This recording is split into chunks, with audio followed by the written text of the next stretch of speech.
Pilipinas, ang oras 11 minuto makalipas ang alas 4 ng hapon. Uy! Nakapag-break ka na ba? Nakapag-relax ka na ba? Saan ka man nagtatrabaho, mapa-opisina man o work from home o mula mismo sa pwesto, sasabayan namin ang break time mo. Sasabayan namin ng mga balita at komentaryo, mga panayam ng mga taong viral ngayon. DZRH Break Time! Isang maganda at manuyunuyong hapon sa lahat ng mga nakatutok. Di ba? Matuyo-tuyo na. May basa pa Hindi naman masama sa manuyunuyo. Oo. Pwede Saka, na makapaglaba. Pwede pang umulan. Pero hindi na yung katindi ng ulan ng itong mga nakalipas mga araw. Ano? Makakapagpatuyo na daw ng mga karsunsilyo. Yes. Oo. At saka mapaplansya na yung mga uniforme na hindi nagamit ng isang linggo. Makapagpapatuyo na ng patadyong. Ay, patadyong. Kamison. Makakasama niyo po sa isa na namang edisyon ng Break Time sa DZRH. Ako po si Theo Petro Carpuz. Ito po si Ray Sibay. Isang alam po nila kay Mayor Deo Macalma para sa DZRH una sa Pilipinas. Una sa Pilipino. Pero sandali lang. Meron nangyaring lindol. Pagyanig. Ha? Saan nangyari ba tong lindol na ito? Nasa ating linya, Miss Dea, si Director Teresito Bacolcol ng PHIVOLCS. Director, sir, magandang hapon po sa inyo. Magandang hapon din po sa inyo. Opo, saan po nangyari po itong magnitude 5 na lindol, Director? Okay, so at 3:39 kanina, meron po tayong magnitude 5.0 na lindol. Opo. At ito po ay may lalim na 22 kilometers. And ang location po ng epicenter is 3 kilometers south 48 west of Glan in Sarangani. Opo. At ang pinakamataas na intensity na na-report sa atin so far is intensity 2 sa may General Santos City at sa may Kiamba, Sarangani. Nasa dagat po ito. Dagat. Wala ho bang tsunami warning, Director, sir? Hindi po tayo naglalabas ng tsunami warning for this magnitude 5.0. Masyado po mali po yan para makapag-generate ng tsunami. Opo. Do we expect aftershocks, Director? Yes, we would expect aftershocks. May mga maibibigat, may idudulat po bang mga damages ang naturang lindol, sir? So far, wala pa namang na-report na damages, pero intensity to po, hindi po yan makapag-produce po ng damages. Saka may kalaliman, Director, di ho ba 22 kilometers? Relatively shallow. Nasa seismogenic zone pa rin po yung 22 kilometers. Pero again, kung magnitude 5.0, hindi po yan nakapag-produce ng damages. Parang napapansin namin, Director, parang napapadalas yata mga lindol sa area ng Mindanao. Hindi naman po. Parang it's just that dumadami yung tao ngayon. Yung frequency ng lindol dati at saka frequency ng lindol ngayon ay pareho lang. Similar. Just that dumadami yung tao ngayon and maraming nakaka-report and mabilis din yung kumakalat. Mas nagiging aware lang tayo. Mas nagiging aware lang tayo, Director. Ayun. So mas aware lang po tayo. Pero siyempre, Director, no, ito'y base na rin po sa nasasagap po na ating mga instrumento ng PHIVOLCS. Yes, tama po kayo. Sa instrumento po namin to. And dumadami din po kasi yung instrumento natin. Kaya maliliit na lindol na re-record na po natin. Ito ho bang 2025, Director, magdadagdag ho ba tayo ng mga instrumento para makasagap ng mga lindol? Yes, meron po kaming budget for that. Every year nagdadagdag po kami ng 4 na mga seismic, mga seismometers. Every year 4 po yung dinadagdag natin. And for next year, meron po tayong budget for that. Saka ano rin po yan, Director, no? Sa kasama na rin po yung dagdag na sensor din sa mga bulkan. Correct. Yes, tama po kayo. Ayan. Director, maraming salamat po sa inyo, sir, sa inyo binigay sa amin na oras. Yes, maraming salamat din po. Thank you so much. So yan, huwag kayong masyado mag-alala dyan po sa may Sarangani area. Medyo mahina lang yung pagyanig. Yung frequency, Yung similar naman daw Oo. sa historically speaking. Ayon Yes. kay Director Oo. Teresito Bacolcol, ang tagapagsalita ng FIVOX. Hindi, siya mismo ang direktor. Ay, director nga pala. Ayan. Oo. Director ng FIVOX. Ng FIVOX, oo. Oo. So, hindi dapat masyadong mag-alala. Ngayon lang talaga mas nagiging aware na tayo kasi nga, Mas lahat maraming- gusto mag-report sa social media. Ay, natural. Kailangan naman talaga natin para maging aware tayo. Maging handa tayo. Parang Boy Scout lang. Laging handa. At ngayon sa ating mga balita. Para sa ating mga headlines ngayong araw ng Pengarits Friday, Yun. September 6. Parang isang linggo daw, parang nag-jump lang agad yung isang linggo, isang dahil sa araw. mga ulan. Oo, parang na-pause tayo for a Kaya ang while. daming mga lumabas ngayon sa mga bahay, sa mga lungga. Oo, nagpa-araw. Naglabasan ng mga daga sa lungga. Good news! Dahil may aasahan tayong higit pisong rollback sa presyo ng mga produktong petrolyo sa susunod na linggo. Abay, buti naman. Sana laging ganyan. Pero may bad news, oh. Naku, ano yan? Mga tambay home Pinoy, nadagdagan pa nitong buwan ng Hulyo.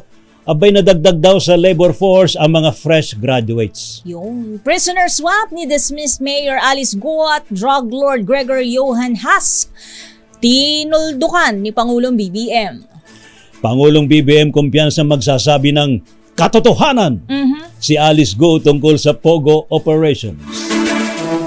Seguridad ni Alice Go laban sa umunoy banta sa kanyang buhay, tiniyak ng Philippine National Police. Kustodiya kay Alice Go nais kunin ng Senado mula sa PNP. Yan pa isinusulong mismo ni Senadora Risa Ontiveros. Magupit ng bagyong Enteng at Habagat, 16 ang patay, 17 naman ang nawawala ayon sa NDRRMC.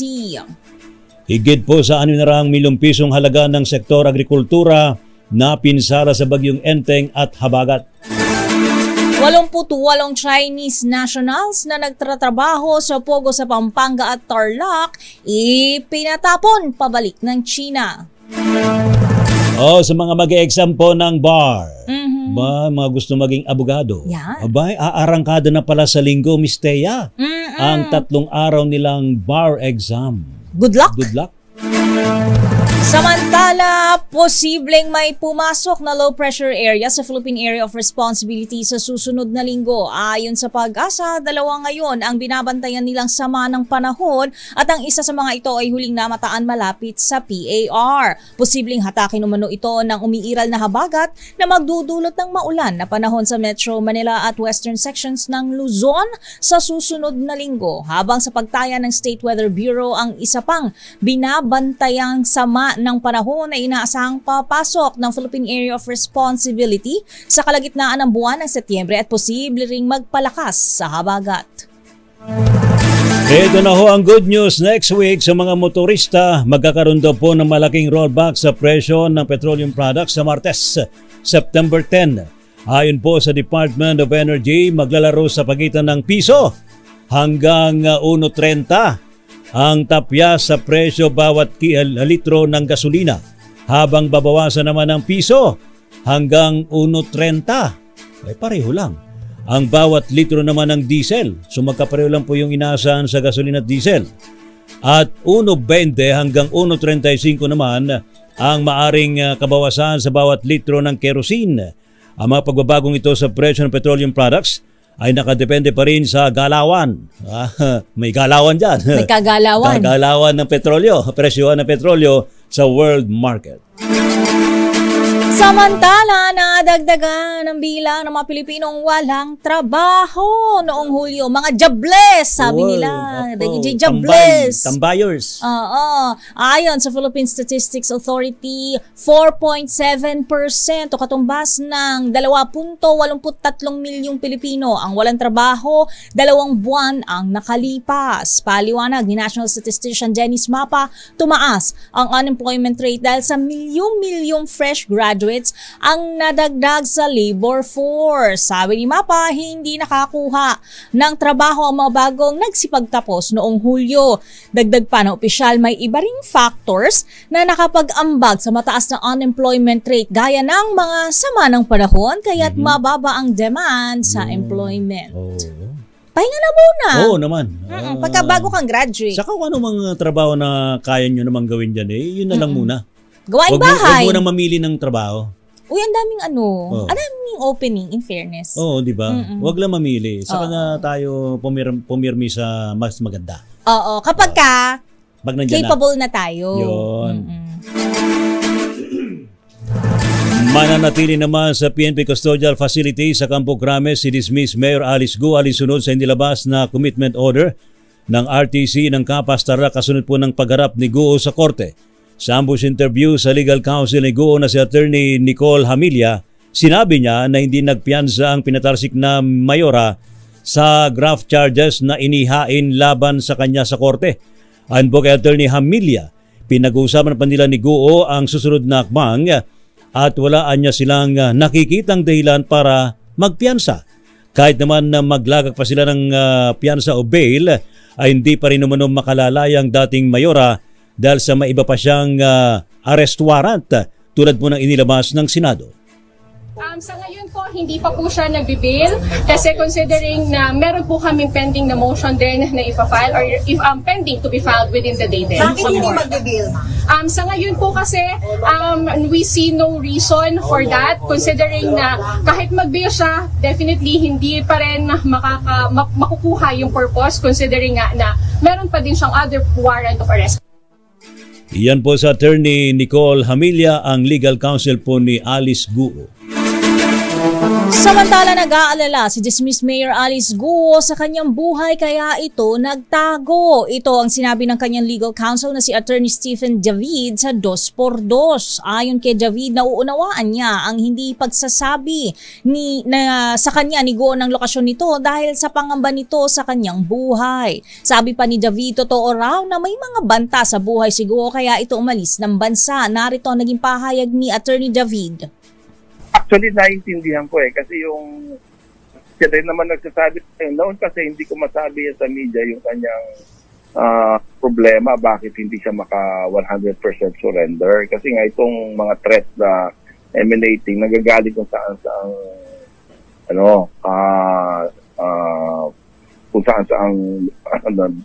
direksyon. Ngayon, sinasabi na niya, totoo naman kasi sa kanyang paniwala na may death threat sa kanya, kaya hindi siya makaano. Si Guo ay naibalik na sa Pilipinas ni DILG Secretary Benher Abalos at PNP Chief General Romel Marbil mula sa Jakarta, Indonesia, kung saan ito na-aresto. Tiniyak naman ng pambansang pulisya na magiging ligtas si Alice Guo sa loob mismo ng PNP Custodial Facility sa gitna ng umano'y banta sa buhay ng dinismiss na mayora ng Bamban Tarlac. Ayon po kay PNP spokesperson na Police Colonel Dean Fajardo, walang dapat daw pong ipag-alala ang pamilya ni Guo o Guo Huaping sa loob ng Campo Crame.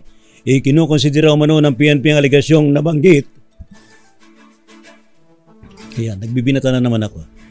Bagamat blanco pa sila kung saan ito galing.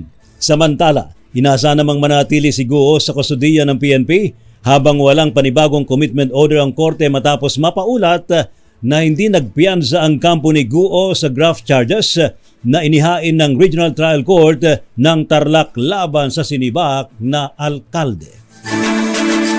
Samantala, kinuwestiyon ni Senator Rizon Tiveros ang pagkakakulong ni dismissed Mayor Alice Guo sa PNP Custodial Facility sa halip na sa Senado. Ito'y dahil sinampahan ng DILG ng kasong graft si Guo at tumungo ito sa RTC Branch 109 sa Capas Tarlac upang maglagak sana ng piyansa. Ngunit sabi ng legal counsel ni Guo na si Attorney Nicole Hamilla, hindi sila nagpiyansa dahil maghahain pa sila ng motion ukol sa kaso ni Guo. Ayon naman kay Ontiveros, ginagalang niya ang judiciary sa paglalabas ng arrest warrant pero naunaan niya ang Senado na maglabas ng arrest warrant laban kay Guo. Nagtataka rin ang senadora kung bakit dinala sa Tarlac si Guo gayong ang mga kasong kriminal sa mga municipal mayor ay dapat na sa jurisdiksyon ng Sandigan Bayan sa Quezon City. Dahil nga hindi nagpiyansa, tinapos ni Ontiveros ang kanyang pahayag kung bakit daw kaya mas gusto ni Guo na makakulong sa PNP kaysa sa Senate Detention Facility. Iginit nga po ni Senadora Rizon Tiveros na dapat sa Senado ang kustodiya kay dismissed Bamban Tarlac Mayor Alice Guo para daw matiyak na haharap ang naturang dating mayora sa hearing sa Lunes. May hearing na pala sa Lunes. Ayon po sa Senadora, iginagalang niyang karapatan ng judiciary na maglabas ng warrant, pero ang Senado ang may pinakaunang arrest warrant laban kay Alice Guo. Ang Senado din umano ang nag-trigger ng manhunt at Senate warrant ang bitbit ng law enforcement sa Jakarta, Indonesia. Questionable para kay Ontiveros ang desisyon na ayaw mag-bail ni Guo para siya ay manatili sa kustodiya ng PNP. Dapat sa Senado muna siya ma-detain para makaharap sa hearing sa Lunes. Ginagalang ko ang karapatan ng judiciary na maglabas ng warrant. Pero ang Senado ang may pinakaunang arrest warrant laban sa kanya. Ang Senado ang nag-trigger ng manhunt. Senate warrant ang bitbit ng ating law enforcers sa Jakarta. Kaya pagkatapos siyang i-process ng NBI o PNP, kailangan ma-turn over na siya sa OSAA. That was clear from the very start. Ngayon, kung si Guo Huaping ay di magpiyansa, ibig sabihin mas gusto pa niya makulong sa PNP kaysa sa Senate. We need to ask why. Why does she want to be in a jail more than in the Senate detention facility? Maraming tanong ay bakit? Bakit nga ba? Bakit daw maraming... Makasagot naman yun si Alice Guo. Oo. Si Guo Huaping. Oo. Tsaka dami kang question ni Senator Ontiveros, di ba? Bakit daw selfie yung mga nakapaligid sa isang, ang tawag niya? Ano nga yung term niya kay Alice Guo? Fugitive. Pugante. Ayan. Hindi na pugante ngayon, nahuli. Nahuli na. Ang nahuling puganteng si Alice Guo. Ayan! Ayan, no, yan yung mga nagpakulong ng dugo na ata ni Senator Risa Ontiveros kasi parang celebrity ang sinundo. Parang heroes welcome na ata. Hello guys, I'm here. Ayan, paalala lalo na sa mga kawani ng gobyerno, si Alice Guo ay pugante na may kasong human trafficking, hindi po yan celebrity. May paliwanag din naman si Secretary Abalos. Proof of life kasi yan. Saka hindi naman daw talaga nila nakita na nagganon kasi pare daw sila nakatingin sa camera eh. Hindi nila alam na nagganon pala si medyo smiling face talaga si former picture, Mayor Alice. Charming kasi yung dating. Di ba? Kahit yung mugshot niya parang diba? Nakasmirk. Nakasmize. Ayan. Ano kaya magiging itsura niya pag nasa women correctional na siya? Naka-orange na nakita ko. So baka ganun din. Nasa PNP custodial pa lang eh. Iba yung kahalubilo mo yung mga... Iba ba yun? Women correctional. Okay. Bakit may iba? Ay, syempre, yun naman talaga ang kulungan na kapag may hatol na eh. O, diba? Yan, nakasmile. Medyo parang relax, nakapagpahinga. Do your heart is something. Babalikan pa natin na iba pang detalye na ating mga nagbabagang balita ngayong hapon ng Biyernes. At ang Pilipinas, ang oras natin, 28 minuto makalipas ang alas 4. Pinas, ang oras, 37 minutos makalipas ang alas 4 ng hapon. RH Break Time. Ipasok na muna natin ang mga balita mula sa labas. Pangulong BBM, itinangging may demand ang Indonesia sa pagbigay ng kustodiya kay Guo. Saan ba kasi galing yung balita na mayroong palit-ulo? Prisoner swap. Oo. I-detalye mo RH14 Left Narciso, Miss Left. Wala umanong hirit na prisoner swap ang Indonesia sa pag-turnover kay dismissed Bamban Tarlac Mayor Alice Antipolo City. Sinabi ni Pangulong Marcos na lumabas isyung ito sa isang pahayagan sa Indonesia na hindi naman opisyal. Pero aminado ang Pangulo na hindi naging simple ang pagpapauwi kay Guo sa bansa. Kinausap rin anya nila ang mga kaibigan sa Indonesia. Ayon kay PBBM, nakatulong ang pagpunta niya sa ibang mga bansa, kaya naging malapit sila ni President Joko Widodo na kasama sa mga napakiusapan para makuha at maibalik sa Pilipinas si Guo. Narito si Pangulong Marcos. We were negotiating very intricate, very sensitive and very delicate details for the last, maybe 48 hours na kinakausap natin mga kaibigan natin sa Indonesia. Mabuti na lang, marami tayong naging kaibigan na dahil sa pagpunta ko sa mga iba't ibang bansa, Indonesia being one of them, maging malapit kami ni President Jokowi, naging bahagi yun. Napaulat na hiniling ng Indonesia na iswap kay Guo si Gregor Haas, isang Australian na wanted sa Indonesia dahil sa kasong drug trafficking at nasa kote sa lalawigan ng Cebu nitong Mayo. Ito si Les Narciso para sa DZRH. Una sa Pilipinas, una sa Pilipino. Yes, Miss Lef, yun nga yung tanong. Sino ba nagpakalat nung balita na may swapping? Oo, ang sabi ni Presidente, lumabas lang sa article sa Indonesia. Na unofficial. Unofficial. Ayun. Chismis. Ay, may fake news din pala sa Indonesia. Pinakalat ni Marites. Kung ano Pero, kumusta na ngayon si Mr. President? Anong ginagawa niya ngayon? Kanina ay pinangunahan niya yung situation briefing sa lalawigan ng Rizal. Kaugnay pa rin ng naging epekto ng bagyong Enteng, lalo na sa lalawigan na isa sa pinakamatinding napinsala nitong nagdaang bagyo. Matanong ko lang, Miss Lev, may reaction ba siya tungkol sa parte ng malaking bundok doon sa Rizal na natapyas na? Ha? May malaking tapyas doon na parte Baka ng nakita bundok. rin ni Mr. President. Oo. Nag-aerial inspection ng Pangulo. Nakita niya nung aerial inspection, pero ang binabanggit kanina doon sa situation briefing ay 1% lang yon, so hindi pwedeng doon isisi yung pagmaka. Oo, nakita rin na talagang mabilis yung paggagasa ng tubig. So yun yung binabanggit ni Presidente kanina na magawa ng paraan. May sinasabi siya na may direktiba siya sa DPWH na pag-aralan yung mga teknolohiya sa ibang bansa para daw sa pag-control ng tubig. Kailangan daw mailagay yun sa mga flood control projects dahil epektibo yun. Yun. Maraming salamat, Miss Let. Balik sa inyo, Miss Thea at Ray. Thank you, Miss Let. Pero kapag ganun na may problema sa ganyan, lalo ng bundok yan, abay, dapat kinakalampag dyan, DNR. Ha? O diba? O lalo na pang yung quarrying ba yan? O kasi hindi mo pa-stop yan basa-basa. O kasi kung quarrying yan, humihingi sila dapat ang DNR ang nagbibigay ng approval yan Mines and diba? Geosciences Bureau. O, naku. Tsaka sana kapag may mga ganyang flood control projects, coordinated sa lahat. Yes, Oo. Hindi yung pagkahukay, ay, meron pala rito nakalagay. Ay, hindi pala to sa atin. Ay, diba? Katulad ng ginagawa kasi dyan sa pero grabe kasi, Masinag Antipolo. mantakin mo, makita mo yung agos ng tubig, ang lakas-lakas ng parang nasa malaki ilog. Para nga rin ang mga ganong karami ng sasakyan, mantakin mo yun, diba? Nakakatakot, diba? Lalo na sa mga aktual na inaalala ko tuloy, nakita ko yung pag-agos yun, si Miss Thea Pecho Corpus.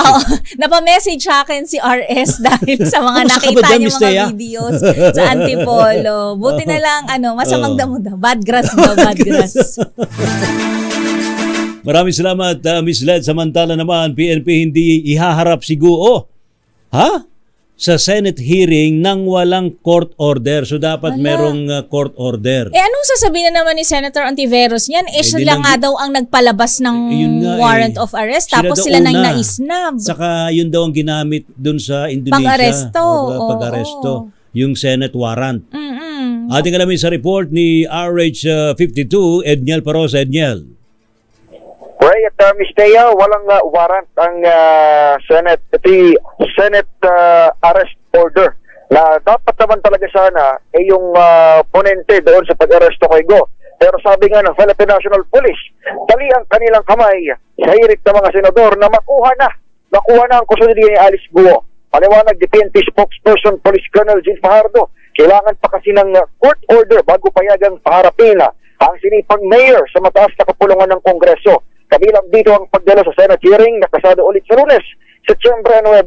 Sa press briefing sa Campo Crame, sinabi ni Fajardo na plano naman talaga ng PNP na ilipat sa Senate Sergeant at Arms ang kusudiyan ng puganting nahuli sa Indonesia, pero biglang lumabas ang warrant of arrest mula sa 3rd Judicial Region, Batch 109 ng Kapas Tarlac na masigit doon sa arrest order na ilabas ng Senado. Pakinggan natin si Colonel Fajardo. With due respect sa ating senadora, yung warrant of arrest issued by our judicial court takes precedence over the arrest warrant, our arrest order issued by the Senate. Ginawa ni Fajardo ang pahayag matapos questionin ni Senator Risa Ontiveros at ng iba pang mambabatas kung bakit mas gusto ni Go na manatili sa PNP Custodial Facility dahilan para hindi ito agad maglagak ng piyansa. Kwento ni Fajardo, mismong abogado ng na-dismiss na alkalde ang nagmosyon sa korte para payagan silang manatili sa krame, bagay na pinayagan naman ng judge. Kahit hindi na ito na ipaliwanag pa. lang ko rin umano ang PNP kung may kaugnayan ang legal strategy na ito ng kampo ni Guo sa binabanggit ng banta umano sa kanyang buhay.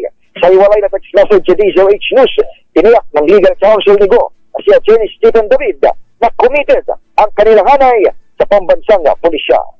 Ito si Edel Barrosa. Yes, Lakere. Kumusta na si Mayora dyan? Si former mayor ay naibalik na nga sa custodial facility at gaya ng mga larawan na ibinahagi ng PNP sa atin at yung mga videos ay doon siya mananatili Lakere sa same facility na pinagpanatilihan ni former Senator Leila De Lima nung siya inapunta rito sa PNP Custodial Center. As to her health condition naman. Yan pala yung kanyang kulungan. Oo, ayan. Pinapakita natin ngayon sa RH News TV at social media live streaming. Yung binabanggit na kwarto Lakere, walang aircon. Walang TV. Lang, isang kama, isang CR, at bawal din siyang magdala kahit anong gadgets. Walang cellphone. Walang cellphone. Paano magsi-cellphone? Hindi siya makapag-selfie. Oo. Paano nga naman makapag-selfie? Yung mga nandyan sa loob. Pero ang sinasabi ng PNP ay pwedeng bumisita. Yung kanyang una, abogado of course. Pangalawa, yung kanyang immediate family members. Pero very limited lang. Very limited yung oras. Oo, correct. May limitadong oras. May tatakdang visiting hours. Tinanong natin si Chief PIO ng PNP kung ano yung visiting hours. Babalikan daw tayo. Pero ayun, ang sigurado. Hindi nyo natanong anong pagkain ni Alice Guo? Oo. Di ba? May restrictions ba sa kanyang diet? Meron bang bawal? Hindi natin naitanong pero most likely parang wala naman. Kasi, yung bang dalaw pwede magdala ng pagkain? Oo, nung pinag-uusapan natin yung kanyang kalusugan diyan sa facility nung umaga pa lamang, ang dinamigit ng PIO ng PNP rather ay okay ang kanyang kalusugan, normal ang blood pressure, normal ang oxygen level, at maliban doon wala nang nabanggit sa kanyang health condition. Kabilang dyan yung kanyang diet restriction. So most likely parang wala naman. Okay naman. So pwede magdala sila ng masasarap na pagkain. Tanongin natin si Senator De Lima kung anong ipinakain sa kanya dyan ng time na yan. Pero ayun, ang tiniyak ng PNP Lakere at Miss Lea sa gitna nitong mga banta umano sa kanyang buhay na hindi naman siyempre dapat dina-downplay lamang ng basta-basta. Safe ang dating alkalde sa loob ng Campo Crame. Thank you, Edniel. Balik sa inyo, Lakere at Miss Lea. Pero ito na nga, sinasabi natin kanina. Senator Risa Ontiveros sumulat na sa Kapas Tarlac RTC para payagan si dating Mayor Alice Guo na dumalo sa hearing ng Senado sa Lunes. Idetalye mo RH28 Raymond Dadpaas. Raymond. Agad na nagpadala ng sulat si Senator Risa Ontiveros sa judge ng Kapas Regional Trial Court Branch 109 na may hawak ng kaso ni dating Mayor Alice Guo upang hilingin ang kanyang pagharap sa Senate hearing sa araw ng Lunes, September 9. Sa kanyang liyam kay Judge Sara Bacolod de Daniel de los Santos, ipinaliwanag ni Ontiveros na na-fact for contempt si Guo dahil sa kabiguan nitong dumalo sa kanilang mga hearing. Kaya't ngayon na nakabalik na siya ng bansa, ay kailangan niyang humarap sa pagdinig ng Senado hinggil sa operasyon ng Pogo sa Bamban Tarlac. Umaasa ang Senador na pagbigyan ng korte ang kanilang kahilingan. Hindi nagpiyansa si Guo sa Kapas RTC kahit siya ay mananatili sa PNP Custodial Center sa Camp Crame. Sabi ni Ontiveros, kahit sa kanyang tingin ay napaka-irregular ang mga nangyayari, ay malalaman din nila kung sino ang nasa likod ng circus na ito. Iginagalang nito ang anumang desisyon ng Husgado at tuloy naman ang kanilang pagtuklas kung sino ang mga tumutulong sa mga Guo. Ito si RH28 Raymond. Yung Lakay, paano yung kustodiya? Si RH, una sa Pilipinas, una sa Pilipino. Lakay. Hello? Naku, binabuan tayo. Tatanong ko sana, kumusta na yung i-prepare dyan ng Senado yung magiging kulungan ni Alice Guo? Oo, yung custodial facility ba tawag dyan? Holding facility. Holding facility. Hindi naman siguro masasayang. Kaya nga sumulat kaya kapag nakuha na yung kustodiya, dyan sa Senado makukulong. Oo, lahat naman may due process. Yun. Samantala naman, kasong qualified human trafficking at ilang pang kasong kriminal laban kay Alice Guo submitted daw po for resolution na at inaasahan ng aksyon ng korte. Ibalita mo nga yan, RH12, Milky Rigunan. Milky. Reatea submitted for resolution na ng Department of Justice ang kasong qualified human trafficking laban kay Lislis Bamban Tarlac Mayor Alice Guo. Itong iniulat ni Justice Undersecretary Nicholas P. sa hearing na House Committee on Appropriations sa 2025 budget ng DOJ. Ayon kay P, minamadali ng DOJ ang pagsasampa ng kaso at inaasa na kaharapin ni Guo ang mga patong-patong na kasong kriminal. Kabilang dito ang tax evasion case na isinampa ng Bureau of Internal Revenue at ang money laundering na tinatrabaho na ng Anti-Money Laundering Council. Narito si Justice Undersecretary Nicholas P. There are other criminal cases that are pending preliminary investigation in the Department of Justice. One is a case for tax evasion, which was filed by the BIR, and the other is the money laundering case that was filed just last Friday. Aside from that, we expect more criminal charges to be filed against them in the Department of Justice. Samantala, sa panig naman ng Solicitor General Menardo Guevara, sisimulan na rin ng Korte sa Tarlac ang pagtalakay sa inihain nilang petisyon na kansela ng birth certificate ni Guo. Sabi ni Guevara, nakatakda ang summary hearings sa darating na September 18. Ako si Milky Rigunan, nagulat para sa DCRH, una sa Pilipinas, una sa Pilipino.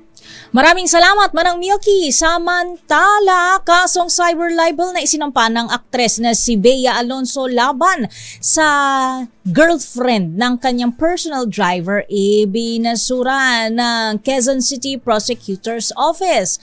Bakit? I-detalye mo RH5, Val Gonzalez. Val.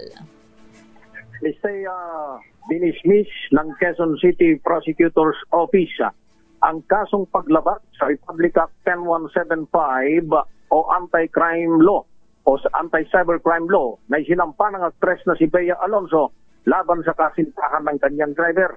Sa 6 na pasing desisyon na pirmado ni City Prosecutor Vilmar Presiliano, iginiit ng piskalya na walang sapat na batayan ng mga reklamo ni aktres Bea Alonso o Philbert Angeli Ronolio sa totoong buhay. Sa aligasyon ni Bea nitong nakalipas na buwan ng Marso ay may comment siyang nabasa sa user na may account name na Ilor Megalion at Florina na nagsasabing hindi raw nagbabayad ang aktres ng SSS at PhilHealth contribution sa kanyang mga empleyado kabilang ng kanyang mga driver at katulong. Sa tingin ng aktres, matinding paninira ito sa kanyang pagkatao dahil ang komenta ay mismong isinagot sa kanyang post sa Facebook ng user na ayon kay Bea ay ang girlfriend ng kanyang driver. Sabi ng piskalya, bukod sa hindi napatunayan ni Alonso ang kanyang mga aligasyon, hindi rin ma-establish na siyang tinutukoy sa comment maging ang pag-uugnay nito sa FB user sa respondent na si Florina Olano. Ikinatawa naman ng mga pro bono lawyers ng Antonio Enrile Inton Jr. and Partners ang pagkakabasura ng kaso dahil agad na nakamit ni Olano ang hustisya.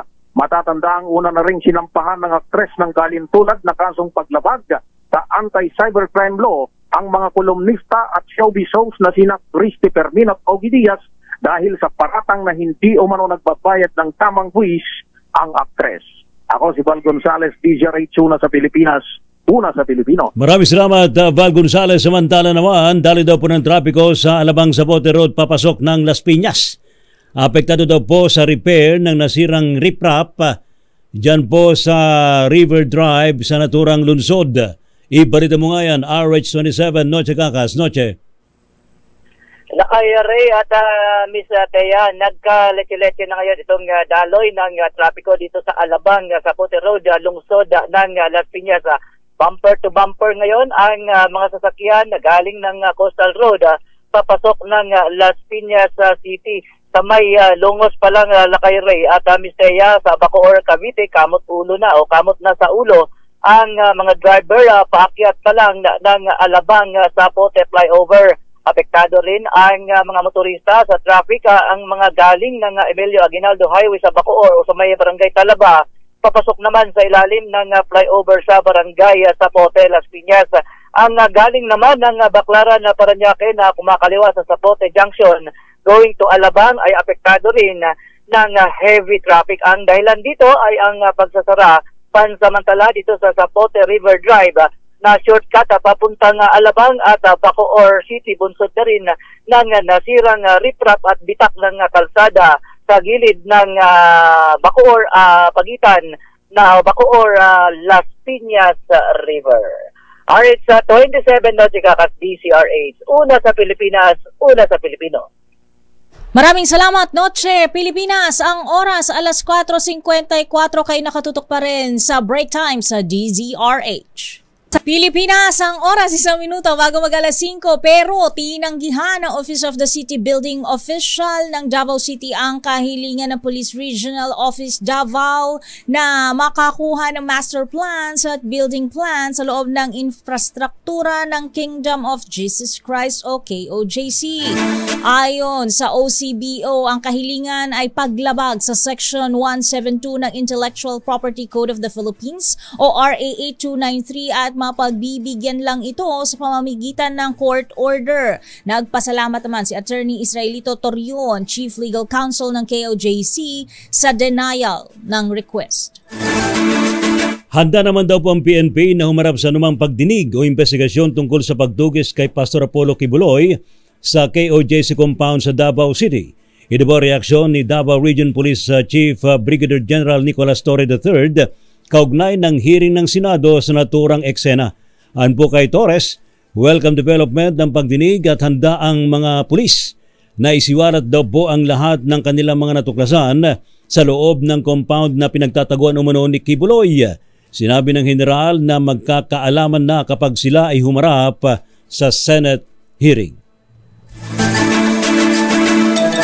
Samantala, umakyat na sa 16 ang nasawi dahil sa pananalasa ng bagyong Enteng at Habagat. Ayon sa National Disaster Risk Reduction and Management Council, 8 sa mga nasawing biktima ay mula sa Calabarzon, 3 sa Bicol Region at 2 sa Central Visayas at Eastern Visayas at 1 naman sa Western Visayas. Pero giit ng NDRRMC, biniberipika pa nila ang mga naulat ng mga nasawi sa iba't ibang lugar. Nasa 17 katao naman ang napaulat na nawawala habang 13 ang sugatan dahil sa mga pag-ulan, baha at pagguho ng lupa sa iba't ibang lugar sa Luzon at Visayas. Higit pa sa 2 milyong katao naman ang naapektuhan ng sama ng panahon sa Ilocos Region, Cagayan, Central Luzon, Calabarzon, Bicol, Western Visayas, Central Visayas, Eastern Visayas, Cordillera at Metro Manila.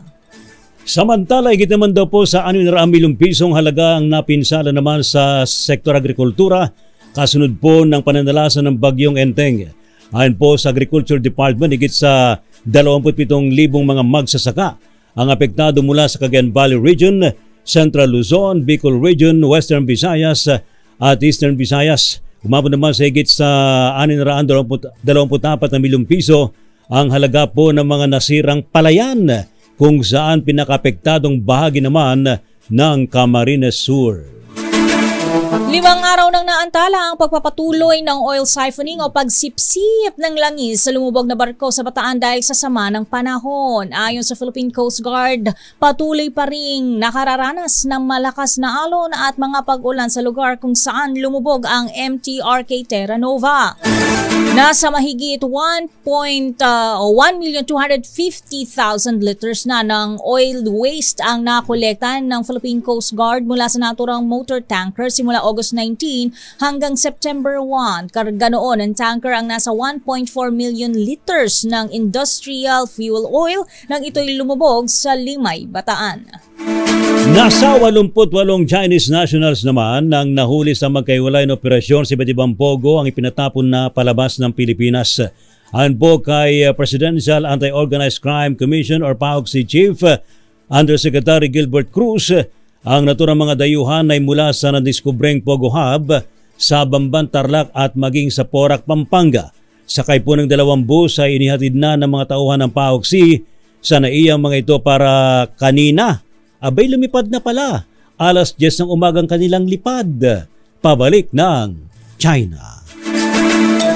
Abiso naman para sa ating mga motorista, asahan ang pagbagol ng daloy ng trapiko sa ilang kalsada sa Quezon City at Maynila dahil sa isasagawang 2024 bar exam sa September 8, 11 at 15. Sa anunsyo ng lokal na pamahalaan ng Quezon City, babagal ang daloy ng trapiko sa University Avenue, CP Garcia Avenue, Katipunan Avenue at Commonwealth Avenue. Mula alas 3:30 hanggang alas 9 ng umaga at alas 3:30 ng hapon hanggang alas 7 ng gabi sa September 8, 11 at 15 dahil sa bar exams sa UP Diliman. Sa abiso ng Manila PIO, sarado sa trapiko sa September 8 at 11 ng Dapitan Street mula Lacson Avenue hanggang Padre Noval Street mula alas 2 ng madaling araw hanggang alas 7 ng gabi. Hindi naman madaraanan ang lahat ng westbound lanes mula Lacson Avenue hanggang Padre Noval sa Espanya Boulevard mula alas 2 ng madaling araw hanggang alas 8 ng umaga sa September 15. Sarado naman sa September 8, 11 at 15 ang Menjola Street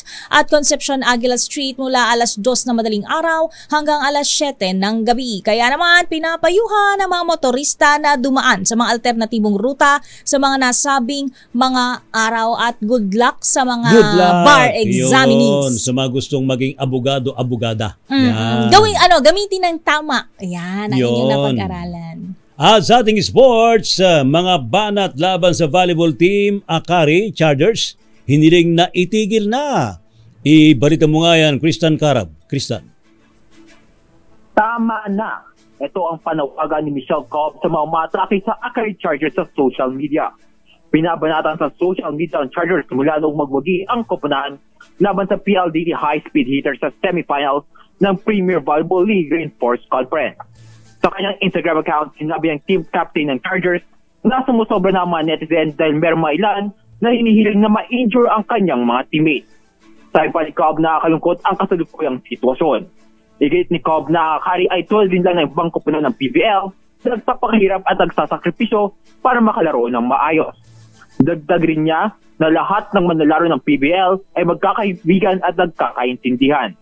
Mensahe pa ni Cobb sa mga netizen na huwag pairali ang pambabastos at pamamersonal sa mga manlalaro at coach ng PBL.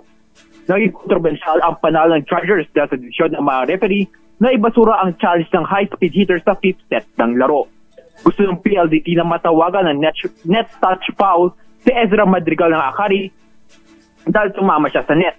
Pero nabigo ang challenge ng high-speed hitters at nakapuntos pa ang Chargers dahilan para may taglay ang score 15-all. Ijek naman ng PBL na tama ang ginawang call ng mga referee sa nasabing laro. Nagtapos ng silver medal ang Chargers sa Reinforced Conference patas-patapain ng Creamline Cool Smashers noong Miyerkules sa finals sa Phil Sports Arena. Ito si RH53 Kristan Karag, DZRH, una sa Pilipinas, una sa Pilipino. Maraming salamat, Kristan. At yan na po ang kabuuan ng ating palatuntunang break time sa DZRH. Happy weekend. Thank God it's Friday. Nakakasama niyo po. Ako po si Thea Pecho. Ito po si Ray Sibayan para sa DZRH, una sa Pilipinas. Una sa Pilipino. Susunod na ang balansyadong pagbabalita atin sa atin ni Ka Henry Uri at Miss K. Karen Oyong.